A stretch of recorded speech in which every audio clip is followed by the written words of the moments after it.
Donc, en fait, ce moment de 30 minutes va être divisé en deux sections. La première partie, ce sera moi qui va poser quelques questions là, qui ont été déjà, en fait, préécrites par l'équipe du Conseil de l'environnement à David pour aller un petit peu plus loin là, en fait, dans la présentation que tu as faite tout à l'heure. Et par la suite, on aura 15-20 minutes à la fin là, où on va ouvrir les micros pour pouvoir vous permettre là, aux participants, aux auditeurs, de poser vos questions. Quand ce sera le cas, je vous demanderai évidemment d'utiliser le petit émoticône main là, pour pouvoir lever votre main et ensuite, on va vous passer la parole. Donc, je me présente très rapidement là, d'entrée de jeu. Mon nom est Véronique Morin. Je suis conseillère en développement durable chez la Nodière économique et également agente du Fonds Éco-Leader. Aujourd'hui, je vais agir comme animatrice de cette salle de discussion. Très heureuse de collaborer avec David Hervieux. J'imagine que certains d'entre vous, en fait, probablement la plupart d'entre vous ont écouté la conférence de David un peu plus tôt. Je ne veux pas représenter, en fait, ta biographie, David, là, mais ce que je trouve intéressant, c'est que d'Évolution, vous avez à peu près 100-115 employés, je pense, à l'heure actuelle. Tout à l'heure, tu as mentionné que vraiment là, la main-d'œuvre, en fait, là, les employés étaient une priorité pour vous, le bien-être des employés, puis aussi en fait, comment vous intégrez vos ressources dans, on va dire, dans les orientations et dans les visions de l'entreprise. Ça, j'ai trouvé ça drôlement intéressant. Et puis, j'ai beaucoup aimé aussi la façon dont tu as présenté les approches tant innovatrices au niveau de votre produit, votre modèle d'affaires d'entreprise dans sa mission initiale, mais aussi dans votre approche au niveau des ressources humaines. Et ça passe notamment par la mobilité durable. Donc, je débuterai peut-être par une première question là, pour compléter un peu ce qui a été présenté tout à l'heure. Ça a été quoi les réactions des employés ou de vos bailleurs de fonds ou financiers ou partenaires quand vous avez débuté la mise en place des actions en mobilité durable? Comment tu as pressenti ça au niveau des employés puis des partenaires? Alors, si on commence avec les employés, je pense que c'était très apprécié. On était vraiment dans les débuts là, des bornes électriques. Puis moi, j'avais installé une borne électrique, puis j'avais mis au défi, à l'époque, je pense, j'avais dit, ben, le premier qui va s'acheter une voiture électrique, là, je vais lui donner un 1000 $. Et tu sais, on était vraiment, c'était nouveau, là, juste pour dire, fait que les gens ils trouvaient ça le fun. On a vraiment commencé tôt. J'ai eu la chance d'avoir une. Ça, c'est un aspect intéressant là, à ne pas négliger. J'ai eu la chance d'avoir une voiture électrique tôt, mais pas parce que je voulais une voiture électrique, mais c'est parce que je trouvais la voiture cool. C'est important de comprendre que là où ça commençait à être plus intéressant, le côté électrique, c'est quand c'est devenu plus que juste l'environnement. L'environnement, c'est un bon argument, mais des fois, il manque une petite poussée. C'est pour ça que tranquillement, en rajoutant des petits incitatifs, en éliminant la friction, ben là, les employés ils peuvent venir se charger gratuitement au bureau, ces choses-là. La réaction était très, très positive. Puis, ce qu'on essaie de faire chez Dévolution, c'est d'amener les gens à amener des solutions. Je ne suis pas très, très. Moi, je suis très dans l'exécution. Et souvent, les gens, je leur demande, là, c'est mon histoire, ça va prendre 2 secondes. Là, je ne sais pas si vous avez déjà écouté les pierres à feu, là, Fred Caillou. Tu sais, dans les pierres à feu, à un moment donné, là, Fred Caillou, il prend le poste d'un président parce qu'il est pareil. C'est le principe de Fred Caillou qui est chez Dévolution qui est super important. Là, il dit, j'ai jamais animé ça, moi, un conseil d'administration. Là, il dit, c'est bien facile. Il dit, c'est le bébé de pied, quel pourcentage, je vote pour ça. Ça, c'est le principe de Fred Caillou. Je vais vous le montrer. Donc là, la scène dans Fred Caillou, c'est, ben là, il y a un gars qui dit, ah, j'ai tel projet. Il dit, c'est le bébé de pied. Il dit, ah, ben, c'est mon projet. Il dit, c'est quel pourcentage? Ah, les marges sont bonnes, tout ça. Je vote pour ça. Et là, il dit, ah, il est vraiment hot, là, le Chirac qui s'appelle, là. C'est ça le principe de Fred Caillou. Fait que les gens ils viennent à toi et ils disent on a un problème ou on a une idée. Là, tu dis OK, c'est quoi ton idée? Et là, ils t'exposent l'idée au complet. Pas juste dire ça ne marche pas. Parce que ce que tu dis, c'est qu'est-ce que tu ferais? Puis après ça, OK, on y va. Je vais donner l'exemple. L'idée, c'est de pas emmener de idées. À un moment donné, au niveau environnemental, les gens ils disent on pourrait en faire un peu plus chez Dévolution. OK? Donc là, tu es en train de me domper la responsabilité sur moi, le président. Là, j'ai des budgets, j'ai des produits, j'ai un paquet d'affaires. Ça ne marche pas, là. Ça ne marchera jamais. Là, tu dis, qu'est-ce que tu penses qu'on devrait faire? Là, ils disent, on pourrait faire telle chose, je vote pour ça. C'est débit de qui, quel pourcentage, je vote pour ça. C'est en anglais, c'est what your angle, au lieu de quel c'est débit de qui. Là, ça se dit un petit peu mieux, mais c'est le même principe. Fait que souvent, les gens, ben, les idées, ça vient des gens. C'est pas. Puis nous, on peut juste les exécuter, mais les idées sont complètes. L'exemple, à un moment donné, c'est l'histoire de l'environnement, faire plus. Ben, quelqu'un me dit, ouais, mais tu sais, on devrait remplacer nos bâtonnets en plastique pour le café par d'autres choses. OK? Remplacer par quoi? Ben, on pourrait au moins y aller en bois ou y aller avec des pâtes. Ah, parfait. On commence ça. Fait que c'est d'amener les gens à pas juste être dans la dénonciation de problèmes, mais être dans l'exécutabilité de la solution. C'est super important. Super, super important. C'est quelque chose qu'on fait. Les gens étaient très ouverts. Pour la deuxième partie, les bailleurs de fonds, mais ils embarquent parce que on a des principes chez Dévolution qui sont intouchables. Tu ne déménageras pas de la Valkyrie, tu ne traiteras pas les gens comme des numéros, et puis on n'aura jamais de vendeur. Ça, c'est un principe moins, ça c'est plus businessman. Excellent, merci. Puis, dans le fond, ça m'amène à la réflexion. Est-ce que dans le cas des premières initiatives que tu as mis en place chez l'Évolution, au niveau de la mobilité durable là, spécifiquement, est-ce que ces idées-là, toi, tu parles, bon, OK, tu as eu une première voiture électrique, mais est-ce que c'est venu des employés, donc, qui t'ont dit, hey, ce serait le fun qu'on ait peut-être des bornes, par exemple, ou encore, justement, des douches, avoir plus d'accessibilité pour le transport actif, etc. Donc, est-ce que cette initiative-là t'a été amenée des employés? Ben, constamment, parce que, tu sais, nous, chez l'Évolution, la façon qu'on fonctionne là, pour ce qui est de ce genre d'initiative-là, c'est, que ça paraît dur, comment je dis ça, c'est une dictature, OK? Douce. Pourquoi? Parce que c'est nous, la direction, qui choisit, mais c'est les idées. Ça part d'un principe que tu n'as pas dans une dictature politique, c'est que nous, on veut plaire à nos employés. Mais pourquoi que c'est une dictature? C'est parce que si c'était un comité, puis que regardez bien comment c'est pervers. Si c'est un comité qui ne fait pas exactement ce que les employés veulent, ceux qui vont être critiqués, c'est les gens du comité. En faisant ça, les idées viennent constamment des employés, mais c'est la direction qui statue, toujours en gardant en tête qu'on veut plaire à nos employés et non pas faire des économies de bout de chandelle, des économies de coût. C'est pour ça que mon mot dictateur, c'est juste pour percuter, là, mais c'est pas. Pour nous Mais faire peur. Mais... Oui, mais souvent, on voit ça, les idées, ils ont comme un comité social. Puis là ce qui se fait, c'est qu'à un moment donné, le comité social, il fait une initiative. Puis là, on sait bien, les autres, ils font ci, ils font jamais ça, ils font jamais méditer. Ils vont dire moins ça qu'avec la direction ou le président. Là. Ils vont accepter plus ce qui passe et moins ce qu'ils ont manqué. C'est un peu cette stratégie-là. Oui, ça vient constamment je serais comme un peu. Moi, je suis un bon voleur d'idées. J'aime en donner, j'aime aller en chercher. Et puis, c'est plein d'initiatives qu'on fait comme ça qui viennent soit de nos employés ou soit d'autres compagnies que leurs employés ont fait des demandes. C'est toujours dans la même idée, c'est de s'assurer que c'est intéressant. Puis après ça, côté comptabilité, nous autres, on a toujours un montant d'argent par employé qu'on met pour différentes initiatives. Ça inclut les douches, parce que l'évolution, on a grandi plusieurs fois. Là.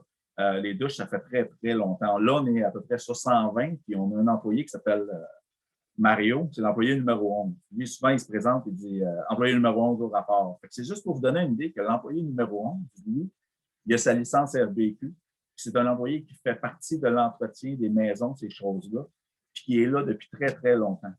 Les premières douches dans nos premiers bureaux, ben, ça avait commencé avec une douche. Puis rapidement, on avait un blocage, on en a fait une deuxième. Quand on a déménagé de bureau, ben là, on a tout réaménagé un vestiaire homme, un vestiaire femme, avec le gym. C'est quelque chose qu'on considère important constamment. Merci. Puis tu vois, tu as amené l'aspect économique aussi qui est intéressant, là, parce qu'évidemment, dans une entreprise, ça fonctionne avec des états comptables. Là. Donc, tout à l'heure, dans ta présentation, tu as vraiment bien présenté tous les avantages, notamment pour les employés, pour l'entreprise, aussi au niveau de la rétention, de l'attraction, de la main-d'œuvre et tout ça.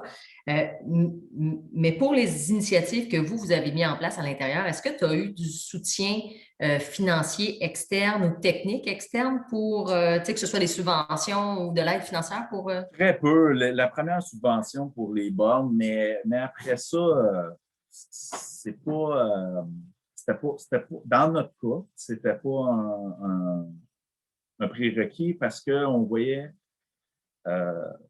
rapidement les bénéfices. Mais tu sais, les bénéfices sont jamais. Tu sais, un employé qui quitte, là, la moyenne, c'est 6 mois le coût. Je parlais dans ma présentation, j'ai parlé du chasseur de tête qui est à peu près 20 mais imaginez un employé à 6 mois, c'est rapidement. Mais ça ne paraît pas dans les états financiers. Fait que ça, à un moment donné, il faut que les gens, la direction, puis le conseil d'administration, ils comprennent que ça a un coût, puis que de garder ces gens heureux, ça ne se monétise pas. T'sais. Et les gens, moi, ce que je trouve intéressant, c'est qu'il y a toute une génération de gens qui font beaucoup plus attention à différentes choses écologiques, puis qui viennent influencer positivement des générations qui ne sont pas nécessairement rendues là. Puis c'est un maillage d'idées. C'est pour ça que juste pour la vertu, ça ne marche pas. C'est plate, ce serait le fun. Tu sais, monsieur Breton, il parlait des gens qui voyagent seuls.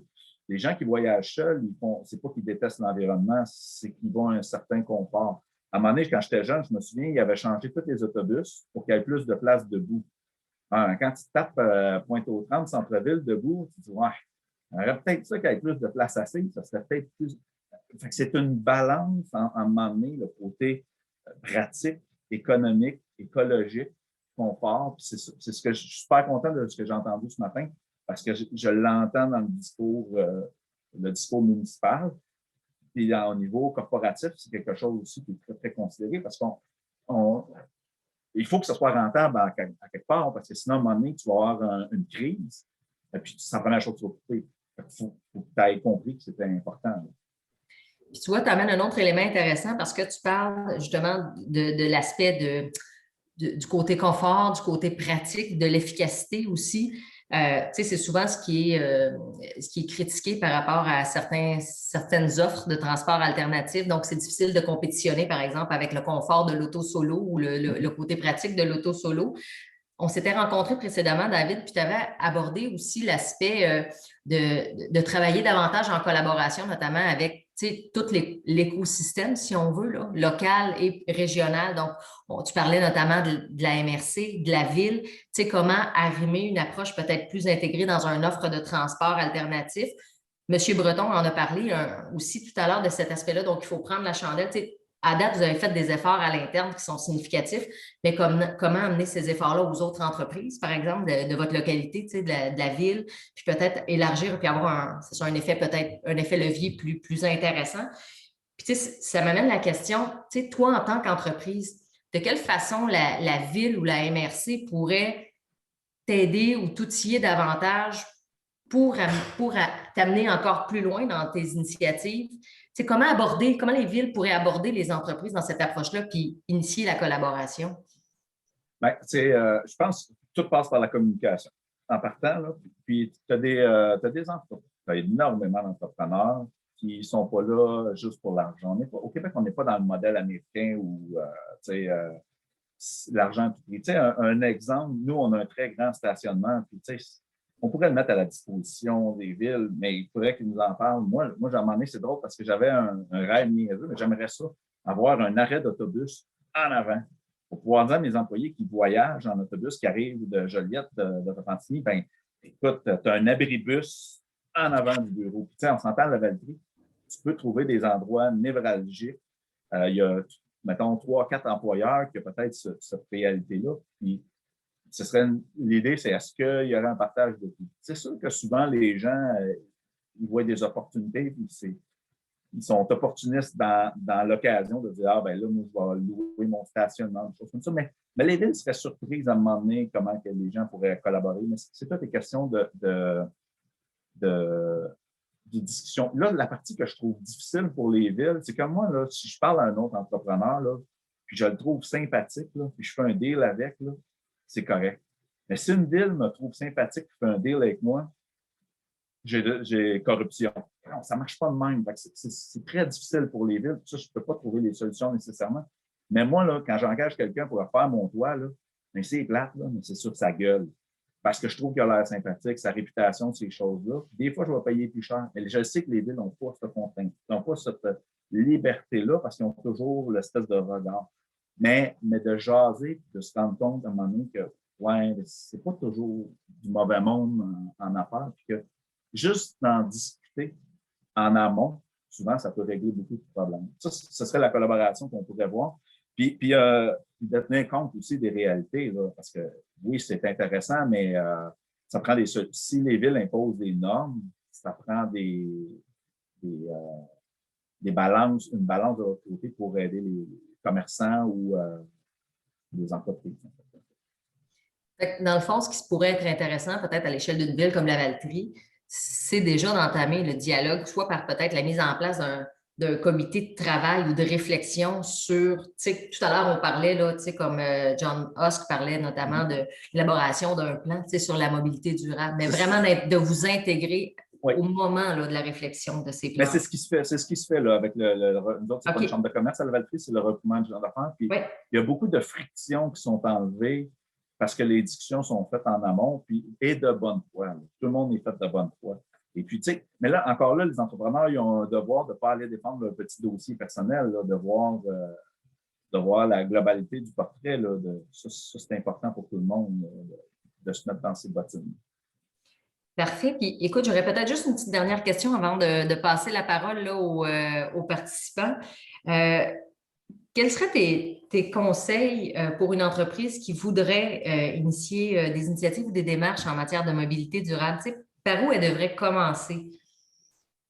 Bien, je ne sais pas par où, mais tu l'essayes. Tu commences par une borne, tu commences par un vélo, puis après ça, tu vois qu'est-ce qui fonctionne, puis qu'est-ce qui est utilisé. Tu sais, on a un principe, nous, là, si ça ne marche pas, on s'en débarrasse. Tu vois des fois des entreprises qui vont avoir des salles de jeu ou des affaires, puis c'est juste pour du tape à l'œil. Nous, on ne veut pas ça. Là. Fait que, tu sais, souvent, tu commences petit. Et puis, tu sais, d'évolution, on est rendu une entreprise avec des énormes moyens, là, en guillemets. Là. Quand on se trompe de 2 dans notre budget, là, c'est 250 000. À 250 000, on peut en faire des erreurs de choses qu'on a achetées pour rien.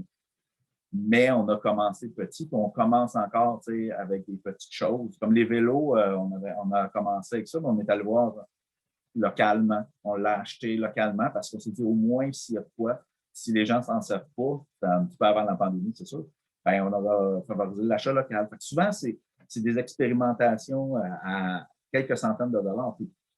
Puis là, c'est pas de la mobilité durable, mais le principe est pour tout. Là. Tu sais, à un moment donné, si tu achètes quelque chose et tu vois que les gens ne l'utilisent pas ou ne s'en servent pas, il faut que tu poses la question. Je dirais de trouver des idées de base. Tu sais, un exemple, c'est plus au niveau environnement, le compost. Le compost, c'est quelque chose de très difficile en entreprise. Qui s'occupe de ça? Nous, ça s'est réglé parce qu'à un moment donné, il s'est formé un comité de gens qui a arrêté de dire hey, là, Dévolution devrait faire du compost. Puis ils ont dit on va faire du compost chez Dévolution, puis on va le gérer. Fait que, tu sais, c'est souvent d'amener les gens à se mobiliser et non pas d'être juste dans l'espèce de culture qu'on voit dans les médias sociaux de tout le monde fait ça tout croche, puis moi, ça serait tellement mieux. Là. Les gérants d'estrade, c'est à éviter en fait.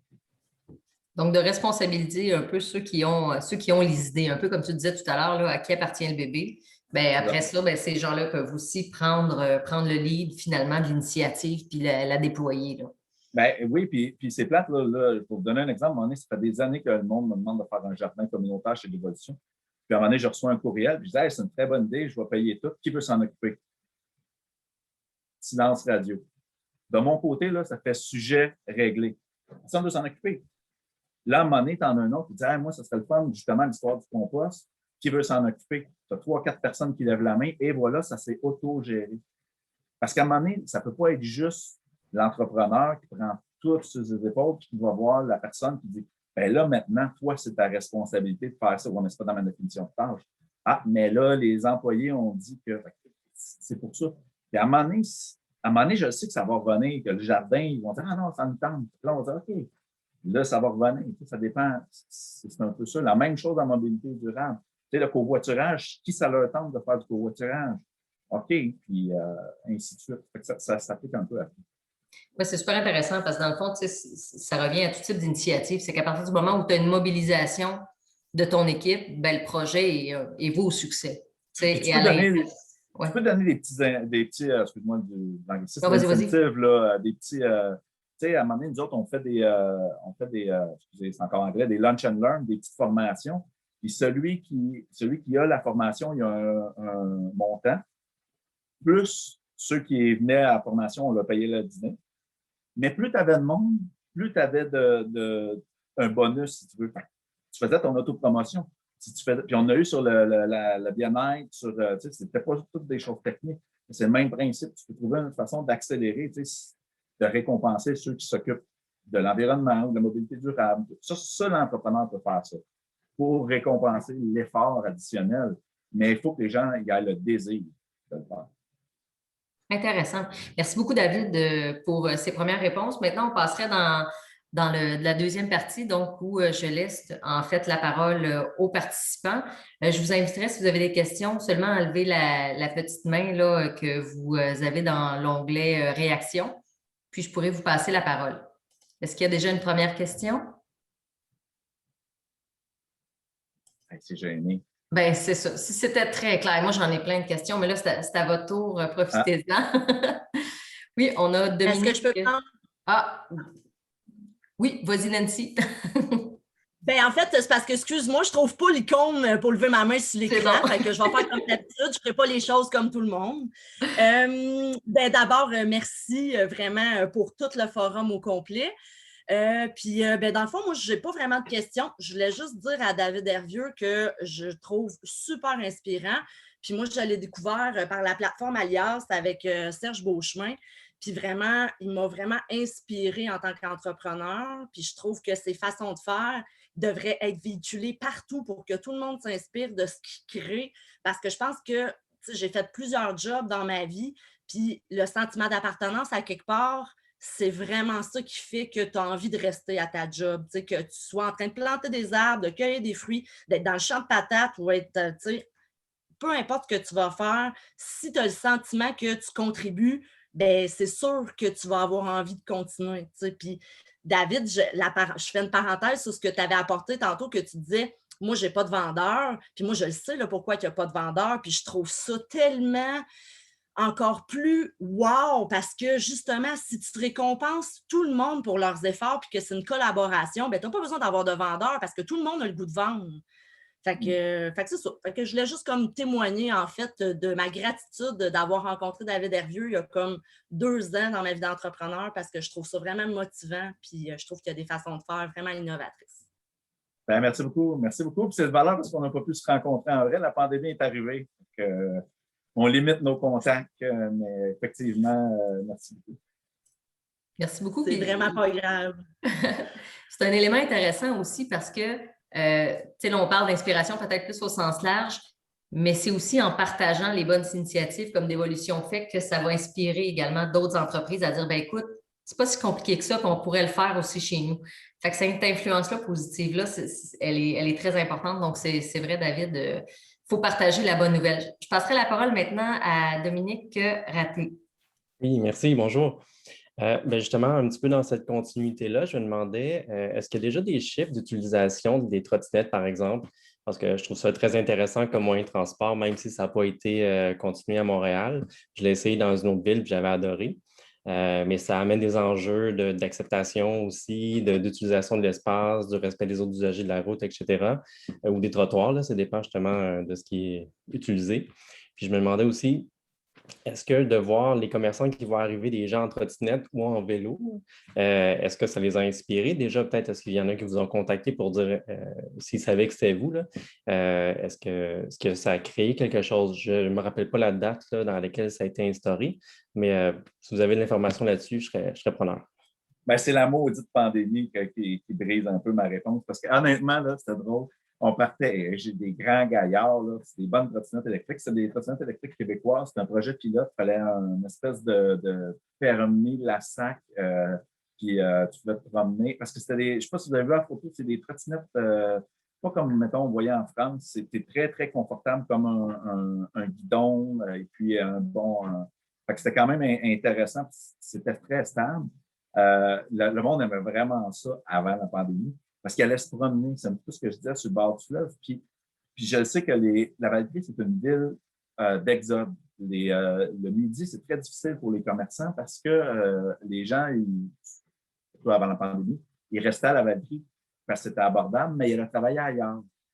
Ce qui fait que le midi, il n'y a pas grand monde. Les gens d'évolution, on a un très gros employeur aussi à la Valtrie qui est Synergie, mais c'est des chantiers de construction. Ils sont 1000 quelques employés, mais ils ne sont pas à la Valtrie. Ils sont sur les chantiers. Fait que c'est un autre exemple d'exode. Oui, ils ont un bureau. Ce qui est intéressant, c'est l'impact des gens qui s'en vont chercher leur sandwich, chercher leur petite salade en vélo était quand même assez élevé. Puis c'était à tout, avant la pandémie, toutes les breaks, il y a quelqu'un qui allait se promener. C'est un petit peu l'histoire que je racontais. Les gens, là, ils découvrent la Valtrie. Moi, là, Dévolution est à la Valtrie, parce que je suis né à la Valtrie. Je suis né à Saint-Sulpice, là, Dévolution est à Saint-Sulpice. J'ai exactement le même discours comme quoi Saint-Sulpice ou n'importe quelle ville. C'est toutes les questions d'émotion. Puis en se promenant, là, ah ouais, il y a ça, tu veux le petit cours d'eau, tu veux, puis là, le monde se promène, puis check comment la rue est maganée, c'est pas grave, tu sais. C'est ça qui est le fun. Je n'ai pas de statistiques, mais je peux vous dire que ça crée un wow. Puis ça, c'est important, de créer des wow, puis de dire elle est accessible, puis là, les gens l'essayaient. Malheureusement, on est à peu près 120, on a peut-être une dizaine au bureau. Fait que c'est sûr que. Puis moi, j'y crois pas au télétravail à 100%. Puis M. Breton l'a mentionné, nous autres, ça va être un modèle hybride. Les gens ont besoin de se voir, plus économiser le temps de transport d'une couple de jours. Ça, c'est correct. Ça, c'est bon. Mais les gens, ils viennent au bureau et sont contents de pouvoir se repromener, profiter de l'environnement. J'aimerais ça avoir des bonnes statistiques, mais je pourrais vous les sortir après la pandémie parce que là, je n'ai pas un bon échantillon, mais c'était vraiment le fun. J'ai volé l'idée à la ville de l'Assomption qui venait d'acheter ces deux trottinettes-là et puis l'ancien directeur financier de Dévolution et conseiller municipal à l'Assomption. On a utilisé ces informations pour pouvoir contacter le manufacturier. C'est comme ça qu'on est arrivé. Merci beaucoup, M. Raté. Merci, David. Je passerai la parole maintenant à Pierre de chez Basic Jaune. Bon, ben, moi, c'est simplement pour dire à David que moi, j'ai trouvé ça très inspirant ce matin, mais il y a quelque chose que je retiens, puis qui finalement, ça a été si bien dit, c'est une phrase courte, quand tu ne sais pas par quoi commencer, quand tu as une idée, tu l'essayes. Bravo. Ça, je trouve que tu as expliqué pas mal d'initiatives que tu as faites chez Dévolution, puis je trouve qu'effectivement, quand l'idée est bonne, ça vaut la peine d'être essayé. En tout cas, c'est... En fait, il y a plein d'idées qui n'ont pas marché. Il y a plein d'idées qui n'ont pas marché, puis ils sont juste mortes. Il y a des affaires qui n'ont pas nécessairement un rapport, mais qui se tombent tout seul, puis il faut amener, OK, ça ne marche pas. Puis quand ça marche, on peut mettre un petit peu de gaz pour augmenter un petit peu la flamme, puis continuer à la garder. Bravo. Merci beaucoup. Merci, Pierre. Maintenant, je passerai la parole à Annie Rochette. Oui, bonjour. Un peu comme les participants qui ont pris la parole avant moi, j'ai plus des commentaires que des questions. D'abord, des félicitations parce que je travaille au Centre de gestion des déplacements de l'Est de Montréal et Lanaudière. Kaline Berthe a présenté en introduction. Elle est la directrice des 3 centres de gestion des déplacements de la région. Et puis, je vous dire que c'est particulièrement impressionnant ce que vous avez fait de vous-même. On travaille avec plusieurs entreprises, puis ce n'est pas facile de les amener à mettre en place des mesures. Vous l'avez fait sans même être accompagné. Et dans un milieu où l'offre en transport alternatif est quand même limitée. Là. Quand on sort des grands centres, c'est beaucoup plus difficile. Donc, d'abord, félicitations. Puis on va essayer de se servir de votre exemple pour contacter d'autres entreprises dans la région. On travaille, entre autres, avec le Cégep régional de Lanaudière et ses 3 constituants. Puis, il y a un des 3 situé dans un parc industriel à Terrebonne. Donc, on aimerait travailler avec des entreprises qui sont situées juste à côté du Cégep. Donc, on vous recontactera peut-être pour s'inspirer de ce que vous avez mené à la Valtrie. Bien, ça va me faire plaisir. C'est sûr qu'il y a des gens, ça se peut que vous heurtez à un moment des gens qui ne sont pas focusés sur ça pour l'instant.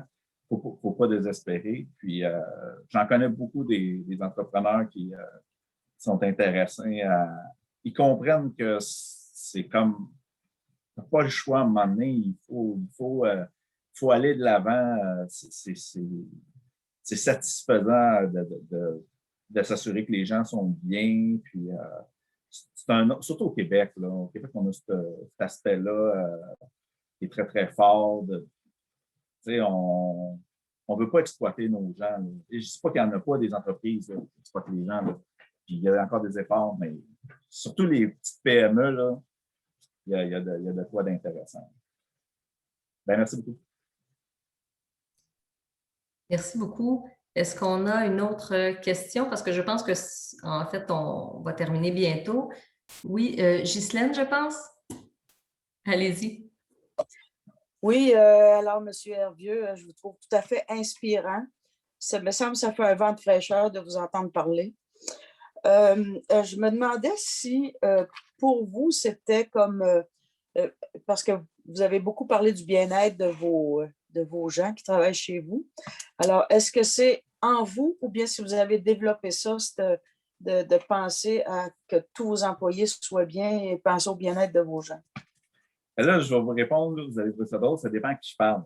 Je parle à des comptables, je vais leur expliquer le côté financier. J'ai déjà expliqué, tu sais, souvent les gens sont plus, mais si je parle dépendamment des entrepreneurs, je vais leur expliquer les bénéfices. Je parle à des employés, je vais leur expliquer la notion de bien-être. Je suis assez caméléon, mais fondamentalement, je me base sur ce que j'ai vécu comme employé. À un moment donné, là, j'ai travaillé à un endroit où on va faire s'en aller, là, mais le directeur là, était très. Il vous reste très, 60 très, secondes. Ah, c'est bon. Il était très, très strict. Et puis, j'étais pas bien. C'est ce que je dis, là. Fait que c'est pour ça que moi, ce que je ressens en dedans de moi, ben, j'essaie de ne pas le faire vivre. Moi, à un moment donné, on avait des assurances collectives. Là, puis à tous les mois de juillet, là, c'était la boîte à surprise de qu'est-ce qui était enlevé parce qu'on l'avait trop utilisé. Fait que moi, j'ai trouvé des idées pour pas que ça arrive parce que ça m'a créé des frustrations. Fait que, oui, c'est en dedans de moi, mais je le sais qu'à quelque part, souvent, on va augmenter la productivité de 5-10 %, mais quand les gens sont heureux, ce n'est pas des pourcentages, c'est un multiplicateur. Ça, j'y crois fondamentalement parce que quand tu es passionné, quand je suis passionné, ben, je suis motivé. Nancy a parlé de la motivation de l'appartenance. C'est énorme, la motivation de l'appartenance. C'est une fierté. C'est ce que les Américains ont de plus fort que nous, des fois, on manque.